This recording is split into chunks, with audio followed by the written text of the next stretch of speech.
आणि महादेवाला ते पागोट बांधलं. आता चांदीचं शिवजयंती निमित्त नवे पारगाव येथे बाराबंदी सेटअप केलेला आहे. धोतर, डेकोरेशन पायतान अतिशय सुंदर केलेलं आहे. चांगलं गाव सोडलं. मध्ये असणारी वारणा नदी ओलांडली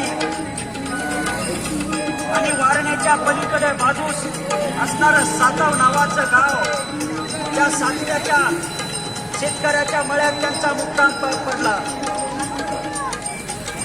आणि या मळ्यात विनू गावडा पारंपरिक पद्धतीचे धनगरी गीत गात आहेत. आणि या गीतामध्ये विनू गावडा शिवाजी राजाला भेटण्यासाठी